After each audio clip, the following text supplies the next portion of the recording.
This is Singapore, an island country off the tip of Malaysia.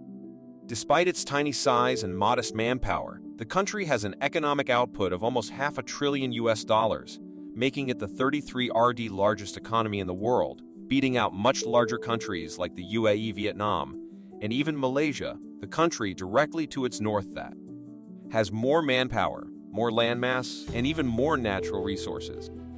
But it wasn't always like this. Singapore, just 5 short decades ago, was a desperately poor country still suffering from a long history of occupation. The concentrated success that this small island has been able to achieve in such a short amount of time is why so many economists and commentators are excited about the idea of other countries replicating that success and becoming the Singapore of their respective regions. The Singapore of South America, the Singapore of Africa, and even the Singapore of Asia are all titles that several countries around the world have been given for trying to replicate the success of this city-state, although they probably didn't think that last one through. Anyway, if a poor island devoid of resources and global political capital can go on to become one of the wealthiest economies in the world, then it stands to reason that just about any economy could achieve the same thing. Unfortunately, the success of Singapore is going to be extremely hard to replicate, and the exact combination of factors that the country had going for it basically just doesn't exist anywhere else in the world. What this means is that there is never going to be another Singapore of some other region. Another common misunderstanding is that Singapore's success has hinged off glamorous industries taking place in glass skyscrapers. It's easy to see why, with pictures of Marina Bay, stories about billionaires from around the world making it their home, and even depictions in modern movies. But the reality is far from that, and even most economists ignore what truly made Singapore a success to begin with.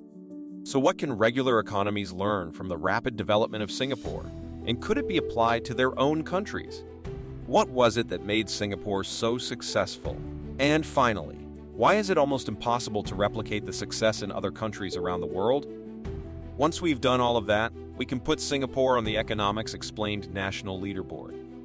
Even if you live in a country that is doing as well as Singapore economically, life isn't all about money, and almost everyone will have times in their life when they struggle, whether that's with motivation or more serious low points.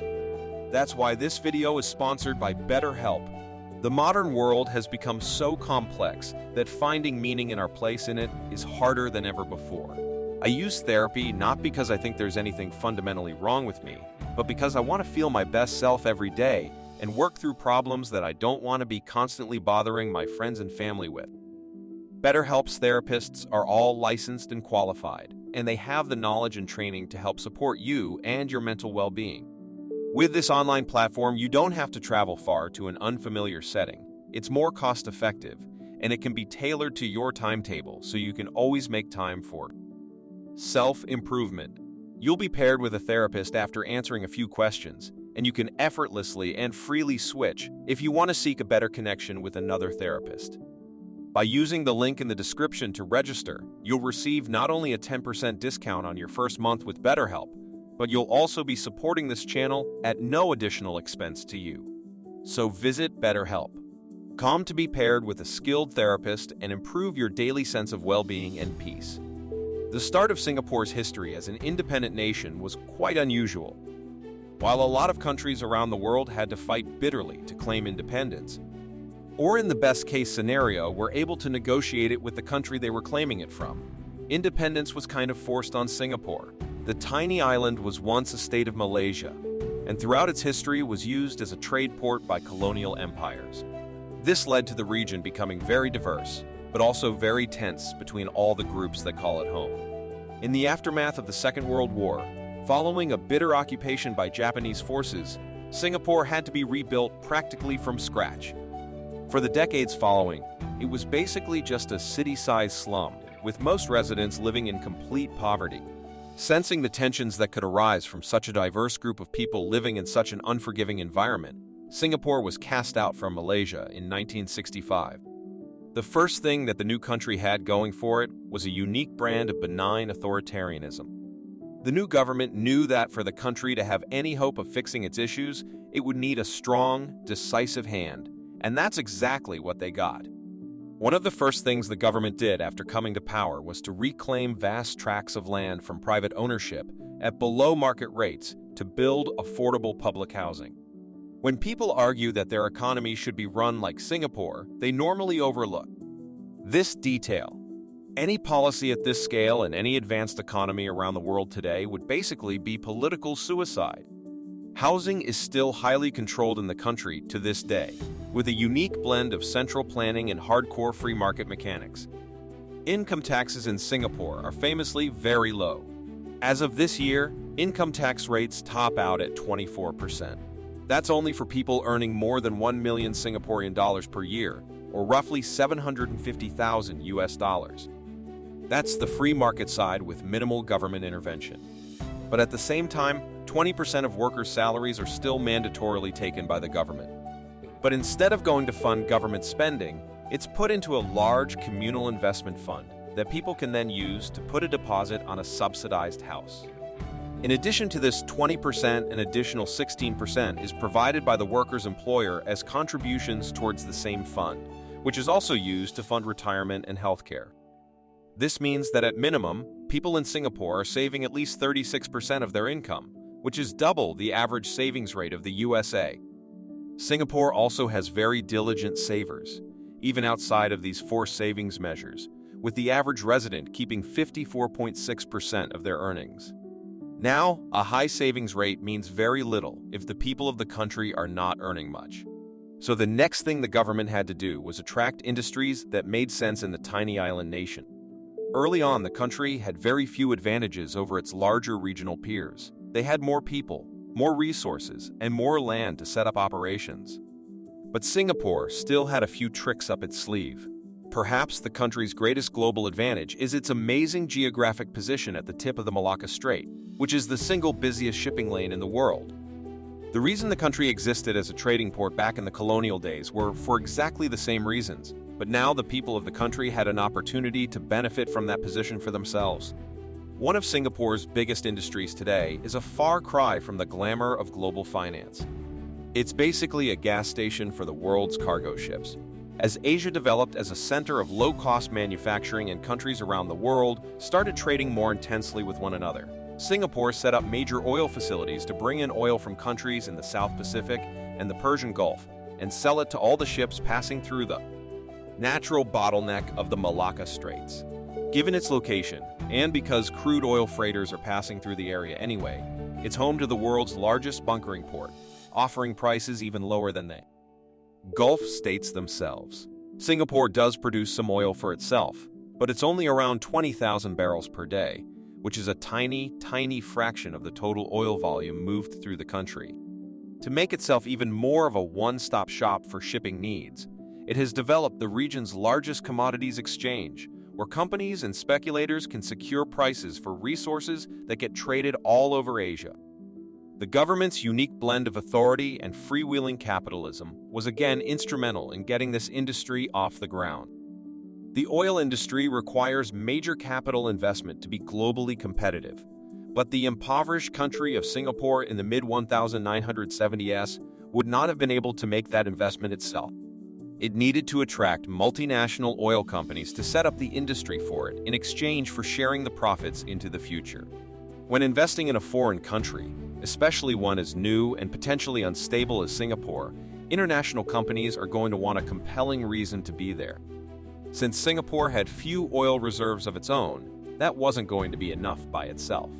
The potential for its geographic position was understood, but economists have argued that what really made it a logical choice was the freedoms that foreign oil companies were given to operate in the country, and the security that they were given from an effectively one-party state that could guarantee consistency of policy. Another benefit that Singapore had was that it adopted an English common law legal system from its previous colonizers, which is a well-regarded and widely understood system for settling commercial disputes, which was much more attractive to international companies than alternative systems in the region. Being in the right place at the right time and having the right authority to make the right deals was the foundation of Singapore's economic success. It's unfair to call it all luck because it did capitalize on this early success by reinvesting into its people and its industries. But had it been located anywhere else in the world apart from at the corner of what would go on to be the epicenter of global trade, it probably wouldn't have been anything nearly as remarkable as it is today. Another problem with assuming that with the right policies other countries can follow in the footsteps of Singapore is that most of the time people are learning the wrong lessons.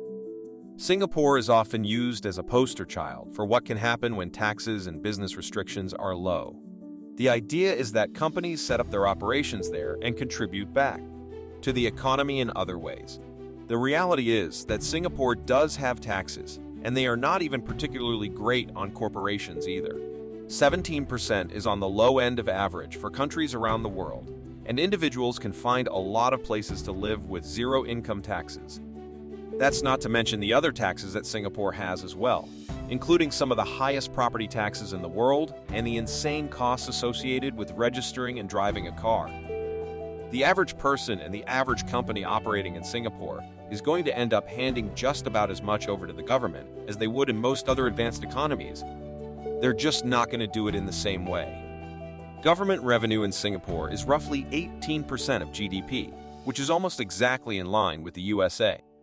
Singapore also has the advantage of being physically tiny, so things like infrastructure and services are much cheaper and easier to administer, since they only have to service what is effectively just one mid-sized city instead of the third largest country on the planet.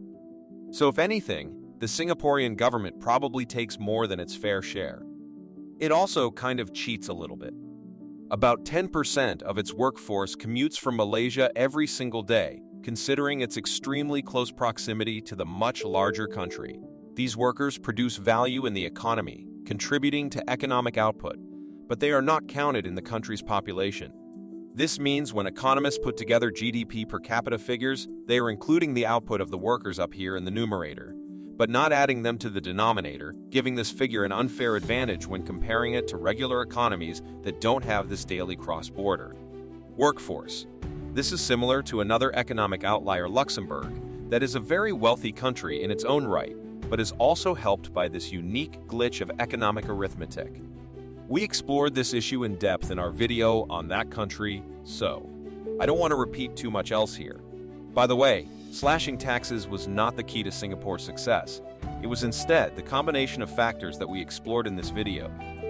If a country found itself gaining independence in a region that would quickly develop into the center of global trade, and it gave power to a government that could make practically unchallenged decisions that impinged on the freedoms of their people, and the government didn't abuse that power to enrich themselves, and there were no better alternatives available until world-leading industries were established, then, yeah, sure, the country could be the next Singapore of its region.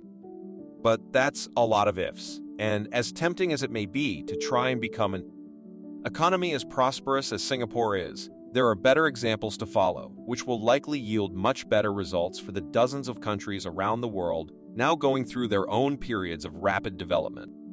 Okay, now it's time to put Singapore on the Economics Explained National Leaderboard. Starting as always with size, Singapore has a GDP